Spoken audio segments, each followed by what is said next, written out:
Voy a invitarles a observar la siguiente imagen y pues piensen por favor qué les dice esta imagen. Unas manos, unos brazos están unidos, parece que son manos de niños, brazos de niños. Bueno, a mí me habló sobre la unidad, sobre la amistad, sobre la solidaridad, de pronto compañerismo, también seguridad, apoyo, en fin, varias ideas pueden llegar a nuestra mente. Y es que en estos tiempos de preocupación, de incertidumbre, de temor, pues qué importante y qué necesaria es la solidaridad, poder sentirnos seguros, respaldados, apoyados, es algo muy necesario en este tiempo. Encontré una frase que dice: la solidaridad hace fuerte al débil. Una frase pues muy interesante. Y encontré otras 3 frases que quiero compartirlas con ustedes. Creo que bien vale la pena tenerlas presentes. Dice la primera: ayudando a otro, te ayudas a ti. Así que, qué bueno, ¿no? La segunda dice: haciendo sonreír a otro, tú sonríes. Y la tercera dice: ocupándote de otro problema, ocupándote de otro, tus problemas pierden importancia. Así que pensar en los demás es bien útil. Finalmente, nosotros mismos también resultamos beneficiados. Y en este tiempo, como lo decía, de preocupación, de incertidumbre, pues qué bueno pensar en los demás, qué importante en estos momentos. Por eso hoy nuestra meditación lleva el siguiente título: unidad y entrega en la dificultad. Y pues es la tercera entrega, la tercera meditación sobre el libro de Filipenses. Y hoy vamos a estudiar el capítulo 2, principalmente los versos 1 al 18. Entonces les invito a que recordemos esta carta que Pablo escribe a los filipenses, pues está dentro de un contexto. Muy bueno recordar aquí, mirar este mapa y mirar que aquí a este lado queda la ciudad de Filipos, que es donde se encontraba esta iglesia que fundó Pablo aproximadamente unos 10 años antes de esta carta que estamos leyendo. Y vemos al lado de allá, en la península itálica, la ciudad de Roma. Como lo veíamos, hay muchas personas que aceptan, la mayoría aprueba que Pablo se encontraba, que escribió esta carta desde la ciudad de Roma. Y recordemos que de Filipos a Roma más o menos hay unos 1300 kilómetros. Esto es bastante, una distancia que sería recorrida más o menos entre 10-12 días. Desde luego pues tendría un costo, tendría una dificultad seguir ese trayecto hasta allá. Y es lo que hicieron los hermanos de la iglesia de Filipos. Al enterarse que Pablo estaba en la cárcel, entonces reúnen una ofrenda, y no tan sencillo como hoy lo pudiéramos hacer. Ellos tenían que pensar en cómo hacerle llegar esta ofrenda, pero además los costos que acarrearía el envío. La persona que iba llevando esto, desde luego, durante estas casi 2 semanas, tendría también pues que hospedarse en algún lugar, comer, pagar transporte, etcétera, etcétera. Entonces, es un gran esfuerzo el que está haciendo la iglesia de Filipos al enviarle esta ofrenda a Pablo. Y Pablo entonces les escribe, ya como lo vimos en el capítulo anterior, con gran amor, con gran aprecio. Él les recuerda con mucha alegría, pues bien especial, que Pablo en su situación, estando preso, él tenga y encuentre motivos de gratitud y de alegría. Entonces, por ejemplo, él estando en la cárcel, y lo vimos en el capítulo anterior, él entonces se alegra porque, como les dice a los filipenses, los que han estado con él, de los soldados de la Guardia Pretoriana, han escuchado el Evangelio, y pues por lo visto han sido muchos, ya que los soldados eran intercambiados y más o menos 3, 4 soldados estaban cada día cuidando a Pablo. Tengamos presente entonces que Pablo en este momento está escribiendo y él ya está pensando cómo puede hacer llegar entonces esta carta de regreso allí a los filipenses. Va a ser entonces otro trayecto y lo va a hacer con la persona misma que le llevó la ofrenda, pero ya ha pasado un tiempo desde que este hermano que llegó con la ofrenda llegó allí a Roma. Pablo también encuentra que estando él en la cárcel ha entonces encontrado que los hermanos han cobrado ánimo por el ánimo que él mismo lleva y por el testimonio pues que ellos están viendo de cómo el Evangelio está siendo conocido en estas esferas pues muy cercanas al emperador. Entonces también recordemos esta siguiente imagen de cómo estaba Pablo. Pablo tenía opción de recibir visitas, estaba encadenado a un soldado y entonces allí las personas iban a visitarle y él por lo visto él mantenía ese anhelo y ese deseo de estar predicando el Evangelio, el mensaje de salvación. Y pues si iban judíos o si iban de personas de origen griego, no judíos, entonces estaban allí escuchando a Pablo y desde luego pues los soldados también estarían escuchando. Así que el texto que hoy vamos a ver, que es en el capítulo 2, tiene un contexto. Es el contexto en el que Pablo está escribiendo. Y vamos entonces ya a la primera parte que he llamado Bases para la Unidad, y es este versículo 1. Dice así: por tanto, si sienten algún estímulo en su unión con Cristo, algún consuelo en su amor, algún compañerismo en el Espíritu, algún afecto entrañable, luego continúa esta idea, pero en este primer versículo entonces vamos a encontrar que Pablo nombra 4 bases para la unidad. Pero estas 4 bases tienen que ver con el final del capítulo 1, por eso comienza por tanto. Por tanto es un conector y nos está diciendo que esta idea que él está desarrollando tiene continuidad con lo que él dijo terminando este capítulo 1. Y en resumen, en este capítulo 1 del 27 al 30, Pablo les está diciendo: compórtense de una manera digna del Evangelio de Cristo, firmes en un mismo propósito, luchando unánimes por la fe del Evangelio y sin temor alguno a sus adversarios, porque a ustedes se les ha concedido no solo creer en Cristo, sino también sufrir por Él, pues sostienen la misma lucha que antes me vieron sostener y que ahora saben que sigo sosteniendo. Entonces Pablo ya les ha hablado de la importancia de que ellos estén firmes y que tengan un mismo propósito para estar luchando entonces unánimes. Si bien hay otros aspectos que pudiéramos resaltar, esto es lo central. Y así continúa entonces en este segundo capítulo con esta misma idea.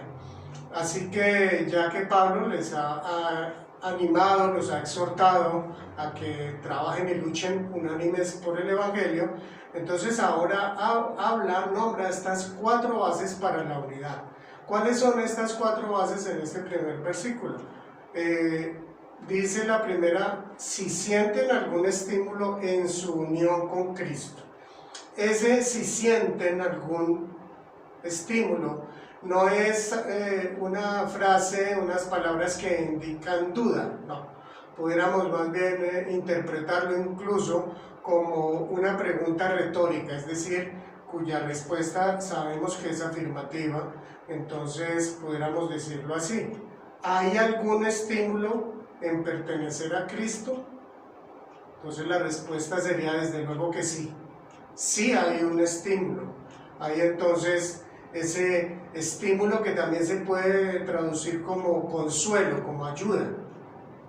Así que le está diciendo Pablo, ya que ustedes están recibiendo en su unión, en su relación con Cristo, ese consuelo, esa ayuda, ese estímulo de diferentes maneras, como todos lo hemos recibido seguramente en nuestra vida como creyentes.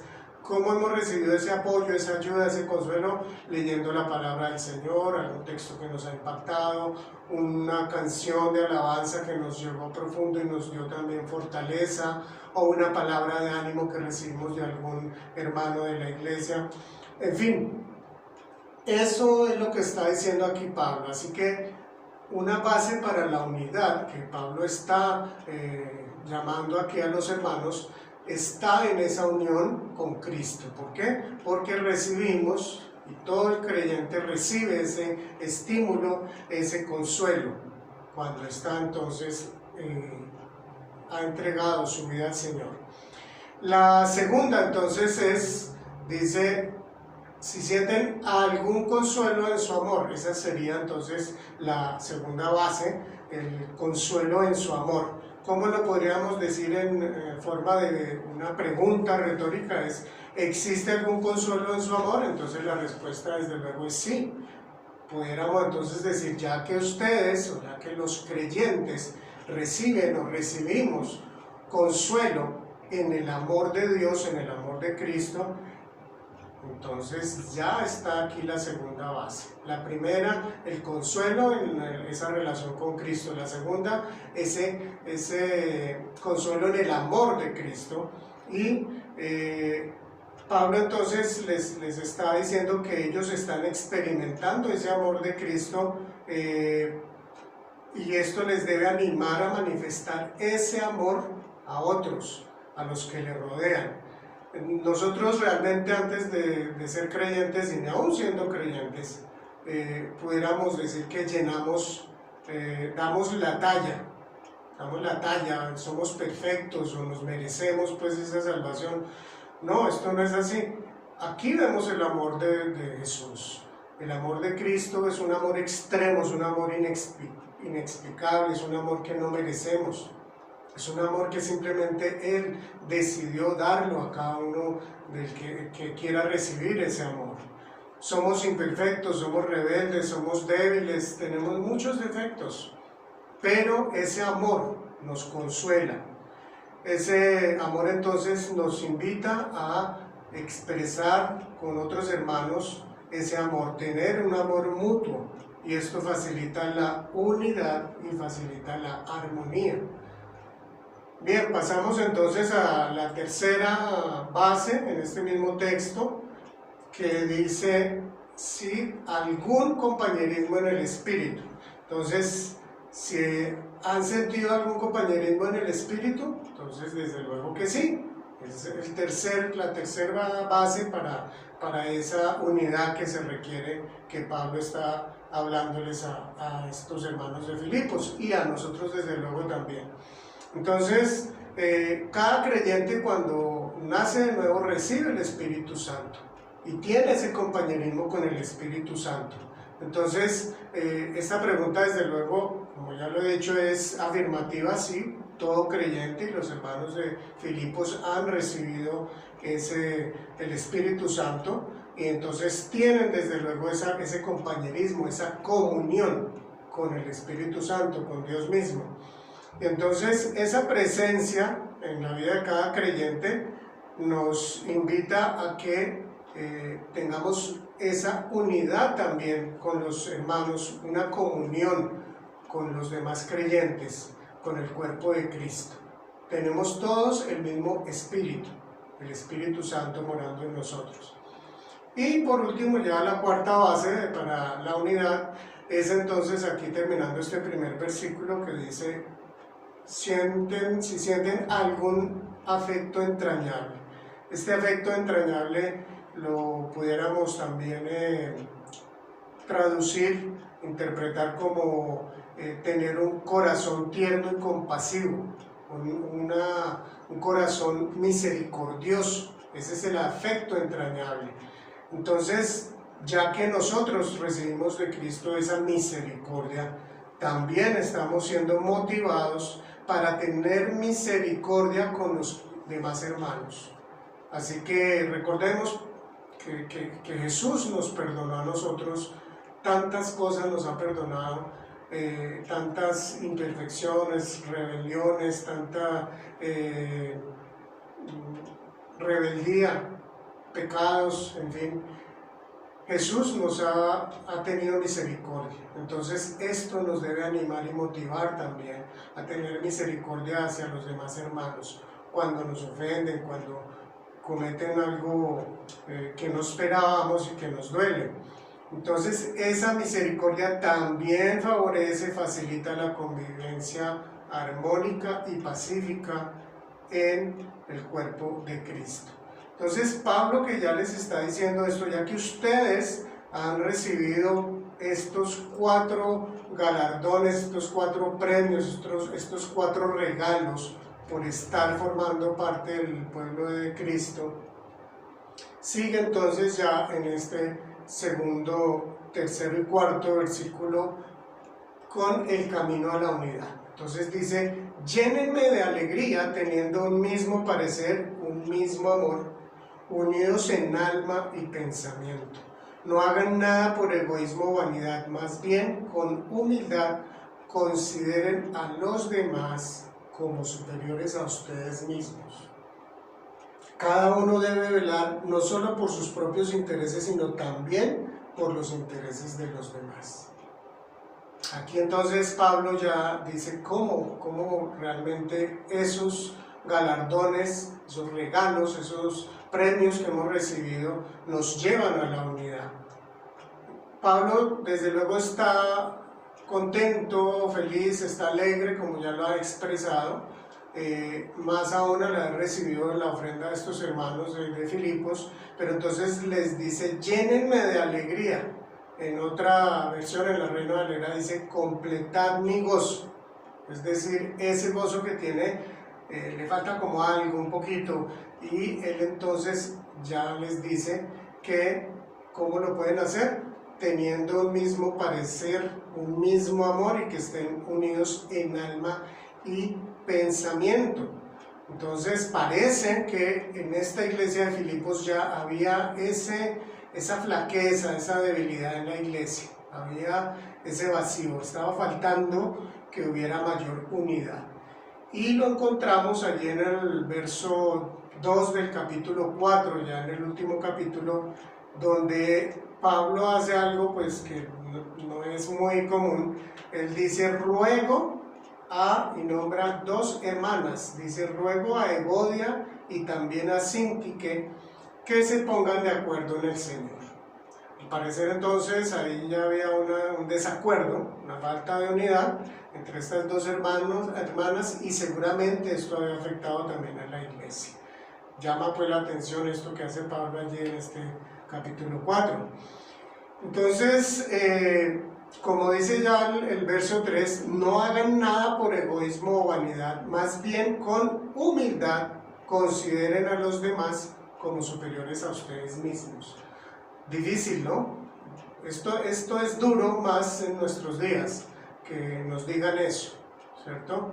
¿Por qué? Porque nuestra forma natural de obrar, cuando no tenemos al Señor, incluso teniendo al Señor, lamentablemente eso aún sucede, se busca un beneficio personal. Hay egoísmo, hay vanidad. Entonces el egoísmo y la vanidad son enemigos de la unidad. Entonces por eso aquí Pablo les dice que no debemos de hacer nada por egoísmo o vanidad, nada, absolutamente nada, que nuestra motivación no sea el egoísmo ni la vanidad, sino que busquemos entonces con humildad considerar a los demás como superiores a nosotros mismos. Importante tener entonces presente la humildad. ¿Qué es la humildad? ¿Qué no es la humildad? La humildad no es agachar la cabeza, menospreciándose uno a uno mismo, considerándose inútil, considerándose un bueno para nada, un miserable. No, esa no es la humildad. La humildad es reconocer y apreciar los dones, valorarlos desde luego, los dones que otros tienen, que yo no tengo, pero al mismo tiempo valorar los dones, las cosas que Dios me ha dado a mí, por lo cual yo soy especial y soy diferente. Entonces fíjense que tiene esos dos aspectos, tanto en el otro, valorarlo, reconocerlo, pero no por eso considerar que yo no valgo nada. Yo soy creación de Dios, Dios fue el que me dio la vida, Dios me ha dado dones, talentos, y no debo menospreciarlos, pero tampoco debo entonces menospreciar los dones y talentos de los demás, sino al contrario, valorarlos y darle gracias a Dios por esos dones que tienen otras personas, porque, pues Pablo lo explica en otros textos, somos un cuerpo, y no puede ser el ojo, puede ser boca, ni la boca puede ser oreja, ni oído, en fin. Cada uno tiene una función, tiene algo para aportarle al cuerpo de Cristo. Y en el cuarto versículo dice que cada uno debe velar no solo por sus propios intereses, sino también por los intereses de los demás. Esto que leemos es para aplicarnos a nuestra propia vida. Estamos velando no solamente por nuestros propios intereses. Claro, hay cosas que tenemos que atender y que son importantes, que son intereses personales y válidos, pero que esto no ocupe todo el tiempo de nuestra vida. ¿Por qué? Porque hay alrededor nuestro esas personas que también tienen necesidad. Y como lo hablaba al comienzo de esta meditación, hay mucha necesidad en este momento. Debemos mirar hacia afuera y pensar en esas necesidades que tienen otros, porque el egoísmo, el egocentrismo no facilita la unidad, no facilita que seamos fuertes. Bien, pasemos entonces a esta tercera parte que viene a continuación, y es Jesús, ejemplo de humildad. Y es la parte central de este segundo capítulo que escribe Pablo. Dice de la siguiente manera, vamos a leer estos primeros 3 versículos y que nos hablan de Jesús como ese ejemplo de humildad. La actitud de ustedes, fíjense, después de todo esto que él acaba de hablar, entonces ahora pone este ejemplo que es Jesús y nos dice a todos los creyentes, la actitud de ustedes debe ser como la de Cristo Jesús, quien siendo por naturaleza Dios no consideró el ser igual a Dios como algo a que aferrarse. Por el contrario, se rebajó voluntariamente tomando la naturaleza de siervo y haciéndose semejante a los seres humanos. Así que estos 3 versículos que nos están hablando de cómo Jesús debe ser nuestro modelo. Jesús entonces, como nos dice este texto, que en el verso 6, que él siendo por naturaleza Dios mismo, él no se aferró a ser Dios, a esa condición, sino que entonces dice ahí, por el contrario, se rebajó voluntariamente, ahí empezando el verso 7. En la mayoría de modelos que hay en el mundo, podemos ver que está detrás es la persona que tiene belleza, que tiene poder, que tiene dinero, que tiene influencias. Eso lo vemos en el cine, en la farándula, en los deportistas, en fin, en los políticos. Todo esto, de ahí surgen esos modelos, pero no están realmente mostrando la humildad que sí tiene Jesús. Es tal vez incluso algo de poca importancia y hasta absurdo pensar que hoy en día las personas quieran seguir a una persona así, que tengan ese modelo, pero es lo que Pablo nos está diciendo a nosotros los creyentes. Así que Pablo nos anima a seguir no esos modelos del mundo. Nosotros debemos cuidarnos. ¿Qué modelos estamos siguiendo? Realmente nuestro modelo principal es Jesús. Dice en el verso 5 que la actitud de ustedes debe ser, ese término cuando dice la actitud debe ser, es un término griego que es freneo y se refiere a sentir y a pensar. O sea que nuestra forma de sentir y de pensar debe ser como la de Cristo. Es algo pues que debe estar en nosotros claro. Por eso la importancia de estar exponiéndonos a la palabra de Dios, escuchando enseñanzas, predicaciones, para que nuestros pensamientos sean cada vez más como los pensamientos de Cristo mismo, de Dios mismo. Así que Jesús, que es el creador del universo, quiero invitarles a ver esta siguiente imagen. Siendo Él el creador del universo, se humilló, se rebajó, puso en acción la máxima humildad. Porque si a nosotros los humanos nos parece mucho a veces rebajarnos, ¿no?, entre comillas, en ciertas cosas, eventos de la vida, pensemos que Dios, siendo Dios, que es el eterno, el soberano, el que todo lo conoce, el que todo lo sabe, el que todo lo puede porque es omnipotente, el que creó todo el universo, y Él entonces se rebaja y toma la naturaleza de siervo. Fijémonos que en naturaleza de siervo, esa palabra siervo es la misma que usó Pablo cuando se presentó iniciando la carta a los Filipenses, que él dice: Pablo y Timoteo, siervos de Cristo Jesús. Pablo tiene muy claro que uno de los temas centrales como creyentes es la humildad, es el estar dispuestos a ser humildes. Dios, Jesucristo, nos da ese mismo ejemplo. Jesús se rebajó y vino a servirnos. Recordemos qué hizo Jesús la última noche que estuvo con sus discípulos. Veamos esta imagen. Es esa última noche en que Jesús decide lavarle los pies a sus discípulos. Y esto lo hace Jesús después de que hay como un roce, como una situación tensa entre los discípulos. ¿Por qué? Porque esa última noche también la mamá de Juan y de Jacobo había hecho una petición. Entonces, ¿cuál fue la petición que le hizo la mamá de Jacobo y de Juan a Jesús? Que los dejara sentar a la diestra y a la derecha a sus dos hijitos. ¿Eso qué quería decir? Que les diera los mejores cargos en su reino, porque ellos ya esperaban que Jesús iba a instaurar el reino de los cielos. Entonces la mamá quería que su hijito Juan y su otro hijito Jacobo fueran los vicepresidentes o algo así en el reino de los cielos.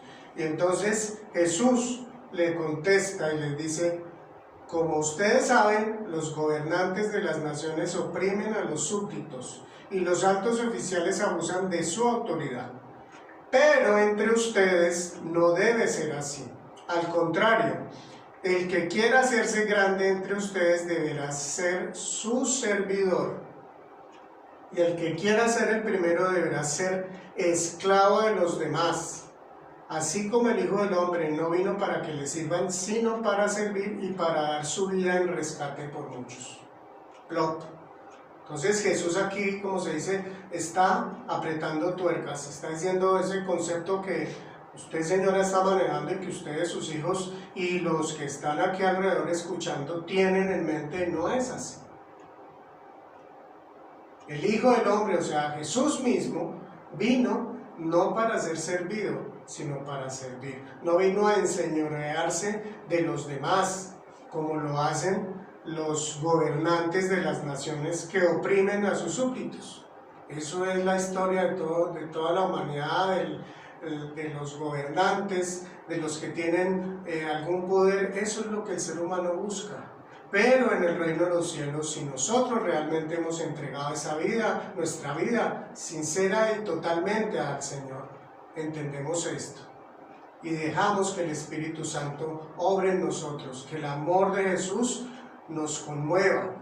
Dejamos entonces que esa misericordia que el Señor tuvo por nosotros, que también nosotros se la demos a los que nos rodean. Así que esa noche pasaron cosas. Esto fue algo que sucedió, esto lo encontramos en Mateo 20, 25 al 28, pero también sucedió esta parte que está en Juan 13, 3 al 5, y voy a leer luego del 12 al 14, y tiene que ver con esta imagen que estamos viendo. Sabía Jesús que el Padre había puesto todas las cosas bajo su dominio, y que había salido de Dios y a Él volvía. Así que Jesús tenía muy claro quién era Él. Y es en ese momento en que dice así, verso 4, así que se levantó de la mesa, se quitó el manto y se ató una toalla a la cintura.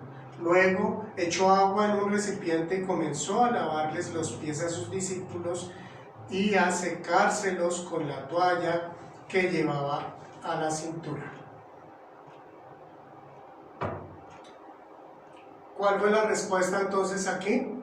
De Pedro principalmente. Él y los demás seguramente estaban impactados porque esto que estaba haciendo Jesús era algo que hacía el esclavo de menor rango cuando alguien llegaba a una casa de visita. ¿Qué hacía? Le debía lavar los pies a los que llegaban de fuera. Es lo que Jesús está haciendo. Entonces, Jesús, pero te estás humillando, ¿cómo vas a hacer eso? Si tú eres el maestro, no debes de hacer eso, ¿no? Entonces, que después de que tiene pues esa entre comillas, discusión con Pedro, Jesús entonces les dice a los discípulos: ¿entienden lo que he hecho con ustedes? Ustedes me llaman maestro y señor y dicen bien, porque lo soy. Pues si yo, el Señor y el Maestro, les he lavado los pies, también ustedes deben lavarse los pies los unos a los otros. Entonces deben de ser humildes y estar dispuestos a servir al otro. No esperen entonces que ustedes van a enseñorearse sobre los demás. En el reino de los cielos las cosas son de otra manera. Como alguien dijo, está el reino al revés, pero realmente es al derecho. El reino de los cielos está al derecho. Los que estamos al revés somos nosotros en este mundo que no tiene a Dios. Bueno, entonces vamos a continuar con este texto. Ahora el verso 8 dice: y al manifestarse como hombre se humilló a sí mismo y se hizo obediente hasta la muerte y muerte de cruz. Entonces esa humildad de Jesús fue total, no fue parcial. Él se humilló a sí mismo, pero además dice que se hizo obediente. Obediente, ¿cómo nos cuesta esa palabra a algunos, no? O a muchos, diría yo, porque no nos gusta que nos digan qué debemos hacer, ¿no? Queremos pues la libertad y más que eso el libertinaje. Pero entonces Jesús se hace obediente hasta donde dice hasta la muerte y muerte de cruz. Aquí hago un alto y pues si usted es muy sensible a ver imágenes fuertes, no quiero que, pues le pido que cierre sus ojos porque esta imagen que sigue es fuerte, pero nos ayuda a entender lo que fue esa muerte de Jesús en la cruz. La muerte más terrible, de mayor sufrimiento, de mayor agonía, que estaba reservada solamente para los criminales, para los ladrones, para los rebeldes. Entonces, Jesús sabía que Él iba a padecer esto que vemos aquí. Todo ese proceso injusto, violento, totalmente de abuso de poder, donde se violentaron infinidad de derechos, en fin, fue algo a todas luces terrible. Pero Jesús, por eso dice aquí este texto, este verso 8, se hizo obediente hasta la muerte. Él no vino, que ya era humillante, hacerse Dios, hacerse un ser humano, limitarse. No solo eso, porque Él pudo haber muerto de muerte natural, o un accidente, o una enfermedad, no. Él sabía que venía a entregar su vida en la cruz y a morir de esta manera. porque era la forma de darnos a nosotros esa vida eterna, el perdón de nuestros pecados. Él recibió el castigo en la cruz por nuestros pecados. Por eso entonces, cuando dice este texto que se hizo obediente hasta la muerte y muerte de cruz, nos está diciendo, miren hasta qué punto Jesús estuvo dispuesto cuando vino al mundo. Él sabía que iba a padecer todo este sufrimiento. Y entonces sigue este texto, el verso 9. Por eso Dios lo exaltó hasta lo sumo y le otorgó el nombre que está sobre todo nombre.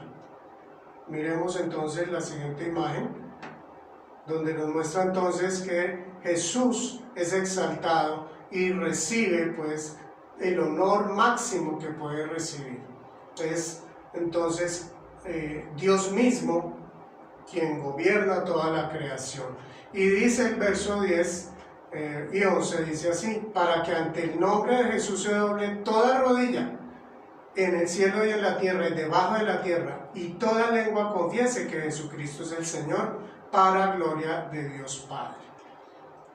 Todos se postrarán ante Jesús, todos se postrarán, unos con alegría, con gozo, sus hijos, sus hermanos, los creyentes, pero otros también lo harán con terror, con angustia, porque se burlaron de él, le rechazaron, nunca lo consideraron realmente como el Hijo de Dios, en fin. Pero lo que nos dice este texto es eso. Todo ser se va a postrar y va a reconocer que Jesucristo es el Señor. Dice el verso 11, toda lengua confiese que Jesucristo es el Señor. Esta frase, Jesucristo es el Señor, podemos nosotros decir que es como el primer credo que hubo en la iglesia. Esa afirmación, Jesucristo es el Señor, Jesucristo es el Kyrios en griego. ¿Qué quiere decir eso? Que Jesús es el dueño. Cuando alguien decía eso, Jesús es mi dueño absoluto, es el dueño absoluto de mi vida. Solo a Él yo le sirvo y para Él es todo mi amor, toda mi obediencia y toda mi lealtad. Qué importante e interesante recordar esto y preguntarnos, ¿Jesucristo es mi Señor en ese sentido? Porque lo decimos muy fácilmente y tal vez no vamos un poquitito al fondo de todo lo que eso debe significar en nuestra vida. Pues el Señor nos ayude a que sea una realidad cada vez mayor en nuestras vidas. Bien, pasamos a la cuarta parte que nos habla Pablo sobre la vida cristiana, y van en estos versos 12 al 16, y dice, así que mis queridos hermanos, como han obedecido siempre, no solo en mi presencia, sino mucho más ahora en mi ausencia, lleven a cabo su salvación con temor y temblor, pues Dios es quien produce en ustedes tanto el querer como el hacer para que se cumpla su buena voluntad. Dice entonces Pablo, ya finalizando esta parte tan hermosa de exaltación a Cristo y mostrando pues cuál fue la obra de Dios al venir haciéndose hombre para darnos la salvación, dice entonces que así como los filipenses han sido obedientes, ¿no?, estando Pablo presente, ahora con mayor razón pues en la ausencia, pues él también espera que ellos sigan obedientes. Pero llama la atención terminando este verso 12 que dice, lleven a cabo su salvación con temor y temblor. Entonces de pronto nos preguntamos y decimos, pero ¿cómo así lleven a cabo? ¿Tenemos que hacer algo para ser salvos? En otra versión, en la Reina Valera, dice, ocupaos pues de vuestra salvación con temor y temblor. Esta parte lo que quiere decir realmente es que debemos nosotros hacer también nuestra parte. Nosotros no recibimos la salvación y de ahí en adelante Dios hace todo, como algunos dicen, pues simplemente, como vean el verso 13, que también mal interpretado, voy a explicarlo, no quiere decir que Dios es el que tiene la responsabilidad de que nosotros hagamos o no hagamos X o Y cosa. No, Dios no impone su voluntad. En este verso 2 entonces, lleven a cabo su salvación, está diciendo en otras palabras, trabajen. ¿A qué se refiere? Permitan que sea evidente, evidencien eso que ustedes han recibido, esa salvación. Hagamos de cuenta que viene una persona muy rica y nos dice, miren, les regalo esta mina de oro que tienen allí en tal lugar. Entonces todos felices, todos contentos y ya, somos millonarios y no hacemos nada. Es más o menos lo que sucede con la salvación. Así como el que recibe esa mina y quiere realmente disfrutar lo que ha recibido, entonces pues va, la explora y saca esas riquezas que tiene esa mina de oro y las disfruta. Pero si no hace nada, pues entre comillas supuestamente es rico. Lo mismo nosotros hemos recibido la salvación, pero está en nuestra voluntad, nuestra decisión, tomar pasos para hacer uso de esas riquezas, encontrarlas, porque el Señor nos ha dado muchas riquezas con la salvación. Es entonces, ya aquí enseguida, que dice con temor y temblor, pues con respeto, sabiendo quién es Dios, que Él merece toda adoración, toda alabanza y todo reconocimiento. Entonces con ese respeto hacia Dios, no con un terror, no con un miedo pues de pánico, sino con ese respeto a Dios por ser quien es y nosotros también reconociendo quiénes somos ante Él. Entonces dice en el 13, pues Dios es quien produce en ustedes tanto el querer como el hacer para que se cumpla su buena voluntad. ¿Esto qué quiere decir? Pues ya incluso lo dijo aquí Pablo empezando este capítulo 2. Nosotros recibimos el Espíritu Santo. Él es el ayudador. Eso es uno de los nombres del Espíritu Santo. Él es el ayudador, el Paracletos en nuestra vida.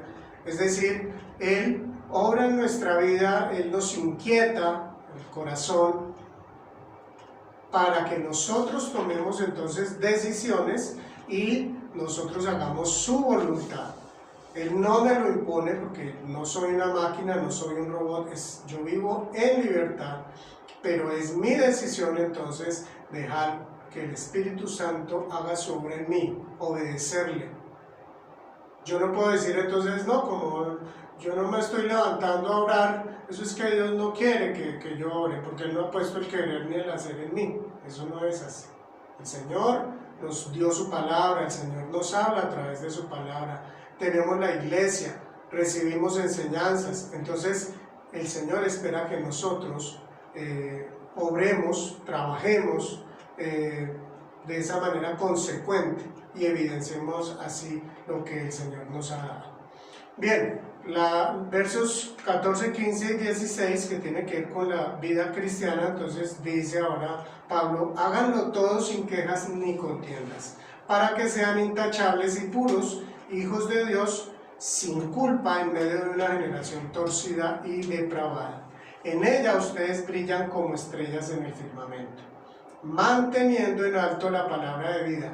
Así en el día de Cristo me sentiré satisfecho de no haber corrido ni trabajado en vano.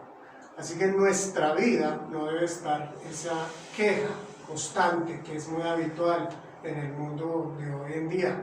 La queja, la crítica, la murmuración, eso de hablar mal, casi siempre si hablamos mal de otra persona, entonces a espaldas de él, de esta persona, no debe estar la queja, y dice ni contienda. La contienda es entonces la discusión, la pelea, el problema, como lo llamamos también de otra manera.